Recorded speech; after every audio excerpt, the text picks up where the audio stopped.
نهدي به من نشاء من عبادنا وإنك لتهدي إلى صراط مستقيم আল্লাহ বলছেন ওই আলো দিয়ে আমি যাকে ইচ্ছা আমি হেদায়েতের রাস্তায় উঠাবো। আমার হাবিবকে বললাম অথেন্টিক একটা সোর্স দিয়া বিশুদ্ধ একটা মাধ্যম দিয়ে আপনার কাছে কোরআন অবতীর্ণ করেছি। যার মাধ্যম দিয়ে কোরআন অবতীর্ণ করেছে তিনি হচ্ছেন জিবরাইল আমিন। সুবহানাল্লাহ বলে। কত বিশাল ফেরেশতা। আল্লাহর নবী স্ব-আকৃতিতে তার পুরা জীবনে দুইবার মাত্র দেখছেন। কয়বার? দুইবার। আল্লাহ বলছেন ওই ফেরেশতার মাধ্যমে আপনাকে যে কোরআন দিলাম এর আগ পর্যন্ত আপনি অনেক ভেবেছেন মানুষকে কেমনে মুক্তির পথ দেখানো যায়, কেমনে নারীদের সম্মান ফেরত দিয়ে দেওয়া যায়। ও ইদাল মাউদাতু সুইলাত বিআইয়ি যামবিন কুতিলাত, ওই ছোট বাচ্চাগুলোকে হত্যা করা হতো, ওই বাচ্চাগুলোকে কেমনে জীবন দেওয়া যায়। খানায় কাবার ভিতরে মূর্তির মিউজিয়াম, কেমনে ওই মূর্তির মিউজিয়াম থেকে এই খানায় কাবাকে পবিত্র করা যায়। কথায় কথায় যুদ্ধ করে এই যুদ্ধবাজ থেকে কেমন করে সমাজকে ফেরানো যায়। এতিমের মালকে ভক্ষণ করা তাদের নৈতিক অধিকার মনে করে ওই এতিমের মাল থেকে কেমনে ভক্ষণ করা থেকে ফেরানো যায়। ওই মানুষগুলা ডাকাতি করে বেড়ায়, জোর জার মুল্লুক তার, ওই ডাকাতি থেকে তাদেরকে কেমনে বাঁচানো যায়। দেশের টাকা বিদেশে পাচার করে, দেশের ব্যাংক হাওয়া করে দেয়, সুযোগ বুঝে দেশ থেকে পালায় যায় আর মনে করলাম বেঁচে গেল। এরকম লোক আছেন। আল্লাহ বলছেন ওই সময়েও আপনি এগুলা ভাবতেছিলেন, আমি আল্লাহ বললাম মা কুনতা তাদরি মাল কিতাব ওয়ালাল ঈমান, আপনি জানতেন না ঈমান কি, আপনি জানতেন না কিতাব কি। আমি আল্লাহ বললাম ওয়ালাকিন জাআলনাহু নূরা, জিবরাইল আমিনকে দিয়ে আপনাকে আমি মূলত ওহী দিয়েছি, কিন্তু এই ওহী কিছুই নয়, এই ওহী হচ্ছে আপনার জন্য আলো। সুবহানাল্লাহ।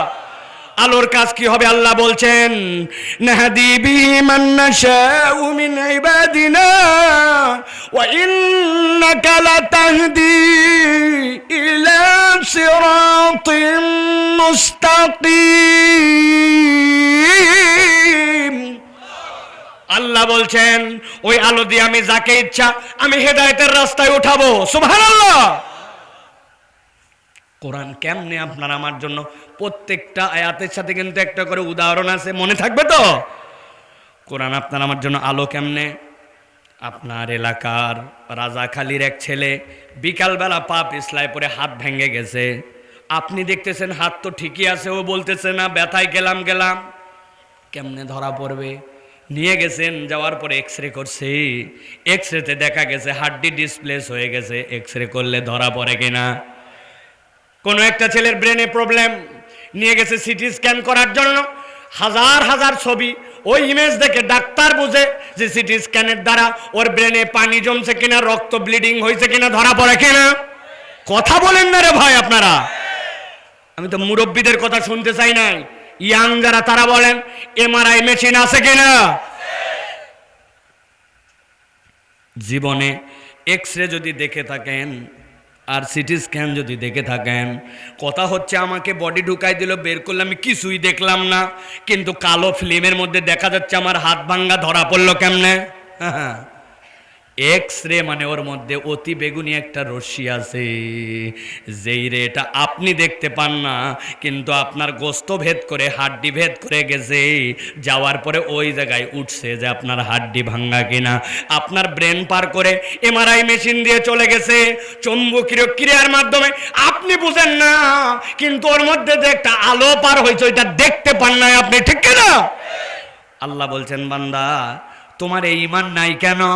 আমি আল্লাহ বললাম ওয়ালাকিন জাআলনাহু নূরা, এই কোরআন হচ্ছে তোমার হেদায়েতের আকর, ওইটা দিয়ে আলো বের হবে না, আক্ষরিক চোখে দেখতে পাবা না, কিন্তু ওইটা যদি তোমার অন্তরে ফিট করো, সমাজে ফিট করো, সংসদে ফিট করো, আইন বিচার মন্ত্রণালয়ে ফিট করো, ওইটা এমন আলো ছড়াবে, ওই আলোটা সিরাতুল মুস্তাকিমে তোমাকে উঠাইয়া দিবে। বিশ্বাস করি তো? নাই বিশ্বাসেও ঝামেলা আছে। অবশ্যই আছে, আন্দাজি নাই বললে হবে না, অবশ্যই ঝামেলা আছে। চ্যালেঞ্জ দিলাম, বলে হুজুর হাত আন্দাজে চ্যালেঞ্জ দিলে হবে না, নিশ্চয় আমি হেরে যাওয়ার জন্য আপনাকে এই কথা বলতেছি না, জেনে বুঝে বলতেছি। আপনি বলেন আমানতু বিল্লাহি ওয়া মালাইকাতিহি ওয়া কুতুবিহি ওয়া রুসুলিহি। আলেম ওলামার কাছ থেকে বুঝ করে নেবেন আশহাদু আল্লা ইলাহা ইল্লাল্লাহ আর আমানতু বিল্লাহর মধ্যে পার্থক্য আছে। আশহাদু মানে আমি সাক্ষ্য দিচ্ছি, আমানতু বিল্লাহ মানে সাক্ষ্য দেওয়া না। আমানতু এরপরে বা দিয়ে বিল্লাহ মানে আল্লাহর প্রতি আমি আল্লাহর বিশ্বাসে মেনে নিলাম, আল্লাহ যা বলছেন মেনে নেওয়ার নাম আমানতু বিল্লাহ, আর সাক্ষ্য দেওয়ার নাম আশহাদু আল্লা ইল্লাল্লাহ। এখন আপনি বলছেন আমানতু বিল্লাহি ওয়া মালাইকাতিহি ওয়া কুতুবিহি, বুঝে থাকলে বলবেন, না বুঝলে বলবেন না। আপনি বলছেন আমি আল্লাহকে মেনে নিলাম, আল্লাহর ফেরেশতাকে মেনে নিলাম, আল্লাহর কিতাবকেও আমি মেনে নিলাম। এখন বুঝে থাকলে বলেন তো, আপনি যে বললেন ওয়া কুতুবিহি, এই যে কিতাব মেনে নিলেন, এটা কিতাবের কত পার্সেন্ট মানলেন? আংশিক না পুরা? কথা বলতে হবে, মানা লাগবে টাকবে শুনতে চাই নাই। আমি বলছি আপনি কি বলছেন এইটা বলেন, আংশিক না পুরা? কিন্তু আপনি সেই মুসলমান, নামাজের ইসলাম বললে আপনার কোনো প্রবলেম নাই, রোজার ইসলাম মানতে রাজি, উমরার ইসলাম আমি এটা পালন করতে রাজি আছি। কিন্তু যেই না বলবে চোরের বিচারটা কোরআনের ইসলাম দেয়া হোক, সংসদটা কোরআনের আইন দেয়া হোক, অর্থনীতিটা ইসলাম অনুযায়ী চলুক, সাথে সাথে নামাজের ইসলাম পালনকারী, রোজার ইসলাম পালনকারী ওই মুসলমানও হ্যাঁ হ করে, ক্যাকো করে, বেকাতেরা হয়ে উল্টা পাল্টা কথা বলে, এরকম মুসলমান কক্সবাজারে না। কেন? আপনি না বলছিলেন আমানতু বিল্লাহি ওয়া মালাইকাতিহি ওয়া কুতুবিহি, এই কিতাবের পুরা মানি। তাহলে আপনি একটু আগেই বলেন যে একজন এরকম নাই, আবার এখনই বলতেছেন আছে, তার মানে ঝামেলা আছে কি নাই? অনেকে এখনই ভিতরে ভিতরে জ্বলতেছে, সাইফুল্লাহ ভাই তো মনে করছিলাম দলীয় বক্তা না, ইনিও দেখি দলের কথা বলে, আছে না? উপরে বলতে পারতেছে না কিন্তু ভিতরে জ্বলতেছে, আছে কি না? আমাদের কাজ একটু জ্বলায় দেওয়া, যাতে করে পরবর্তীতে মলম দিয়ে ওইটারে ঠিক করা যায়। আমি তো মাঝে মাঝে মজা করে বলি, আল্লাহর কাছে তো আপনার বাঁচা লাগবে। ওই ঈমান নিয়ে যদি যান আপনি, নামাজের ইসলাম একটা, রোজার ইসলাম একটা, আবার চোরের বিচার করার ইসলাম আরেকটা, ওই ঈমান নিয়ে আল্লাহর কাছে গেলে ধরা খাওয়া লাগবে কিনা?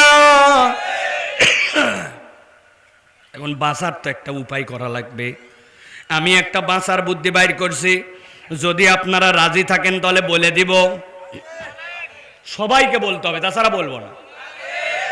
বাঁচার উপায়টা কি বলে দিব, তবে ফ্রি ফ্রি কাজ চলবে না। যাওয়ার সময় মিনিমাম 50 টাকা করে হাদিয়া দেওয়া লাগবে। হ্যাঁ মাইকালা, মাইকালা ধাক্কা দাও, ধাক্কা দাও। কি অবস্থা? মুসলমান তো? মুসলমান না তো ঘুমাও কেন? তাড়াতাড়ি পানামো, পানায় ভালো করে বসো, ওয়াজ শোনো। আমি খালি এই জনগণের জন্য ওয়াজ করতে আসি না, মাইকালারে নিয়ে জান্নাতে যাব। লাগাবি হর্ন বেটা জান্নাতের মধ্যে যাইয়া, আমরা ধুমধুমায় আল্লাহ নবীর শান গান বলবো ওই জায়গায়, ঠিক না? ইউটিউবার কি বাদ নাকি জান্নাতে যাওয়ার থেকে? তাহলে বাঁচা লাগবে কি না? লাগবে। তাহলে বাঁচার কৌশল বলবো, 50 টাকা করে দেওয়া লাগবে। রাজি তো? আন্দাজে হো বলেন না, যাওয়ার সময় বলবো হুজুর খুচরা নাই। বলছে আমি বলছিলাম আমার লাগবে না, এগুলা বলা চলবে না। যদি পছন্দ হয় টাকা দিয়ে বিদায় করবেন। রাজি তো? আমরা বলছি আমানতু বিল্লাহি ওয়া মালাইকাতিহি ওয়া কুতুবিহি ওয়া রুসুলিহি, এইটা বলছি, এর মানে আল্লাহ রাব্বুল আমিনের কাছে আমরা স্বীকার করছি এইগুলা। কিন্তু এখন থেকে আমরা কালেমাটা একটু কৌশলে আল্লাহর কাছে বলে যাব। আমরা এখন থেকে বলে নিব আমানতু বিল্লাহি ওয়া মালাইকাতিহি ওয়া যদ্দুর বুঝি তদ্দুর কুতুবিহি, অথবা বলবো আমানতু বিল্লাহি ওয়া মালাইকাতিহি ওয়া কিছু কিছু কুতুবিহি, ঠিক না? কবরে যাওয়ার পরে ধরছে, এই বেটাই তোর এই অবস্থা কেন? বলছে আমি কক্সবাজার থেকে বলে আসছিলাম যদ্দুর বুঝি তদ্দুর কুতুবিহি। ফেরেশতাই কথা শুনবে তো? বাটাম একটাও মাটিতে পড়বে না, বাটাম সব পিঠে পড়বে, ঠিক না? তাহলে এই বুদ্ধি দিয়ে পয়সা নেওয়া যাবে? তাহলে আপনারা ভালো করে বুঝছেন। এই জন্য আল্লাহ বলছেন, ও ইন্নাকা লাতাহদি ইলা সিরাতিম মুস্তাকিম। এই কোরআনের কাজ হচ্ছে সিরাতে মুস্তাকিমের রাস্তায় চলানো। আর ওইটা তোমার জন্য আলো, যদিও আলো দেখতে পাও না, কিন্তু এক্সরে যেরকম তোমার হয়ে যায়, সিটি স্ক্যান যেরকম হয়ে যায়, এমআরআই যেরকম হয়ে যায়, এই কোরআন দিয়ে যদি সমাজ চলে, অর্থনীতি চলে, পরিবার চলে, আর তুমি যদি কোরআনকে গ্রহণ করে নাও, আল্লাহ এই কোরআন দিয়ে সিরাতুল মুস্তাকিমের রাস্তা বের করে দিবে। 52 বছর দেখলাম আমরা কি দুর্নীতিটা এ দেশে হলো না? আগে বলতো চোর, এখন আর কোনো চোর নামে শব্দই নাই, এখন সবগুলা ডাকাত, হিংস্র ডাকাত। কিছুদিন পরে দেখবেন আপনারা পোস্টারের মধ্যে নাম আসবে সাবেক উপজেলা, সাবেক ইউনিয়ন, সাবেক সংসদ। আর 1 বছরের মধ্যে আপনি পোস্টারে দেখবেন কিছু কিছু দল এইগুলাকে এই লেখার সুযোগ করার জন্য পায়তারা করতেছে। এইগুলা আসবে। আমি আপনাদের কাছে দায়িত্বহীন কণ্ঠে বলে দিতে চাই, রাজাখালে, মাঝিরপাড়া এলাকার মানুষেরা যদি ওই রকম বিগত 17 বছরে কারো নামের শেষে কোনো সাবেক দেখতে পান, তাহলে একটা অথবা 2টা টাইটেল তাদের পিছে লাগতে পারে, এর বাইরে কোনো টাইটেল তাদের জন্য যোগ্য নয়। হয় সাবেক চোর, না হয় সাবেক ডাকাত, ঠিক না? কিসের সাবেক? তুমি সাবেক চোর অথবা সাবেক ডাকাত, এর বাইরে কিচ্ছু নাই। রাজি তো? ভালো করে ঈমান মজবুত রাখেন প্রিয় ভাইয়েরা। অতএব কোরআন আপনাকে আলো দিয়া আলোর রাস্তায় নিয়ে আসতে চায়। চলেন এরপর আল্লাহ কি বলছেন? আল্লাহ বলছেন সূরা ফুরকান, সূরা ফুরকানের 33 নম্বর আয়াতের মধ্যে, ولا يأتونك بمثل إلا جئناك بالحق وأحسن تفسيرا। আল্লাহ বলছেন, আমি আল্লাহ গ্যারান্টার হলাম এই কোরআনের মতো তোমার কাছে কিছুই আসবে না।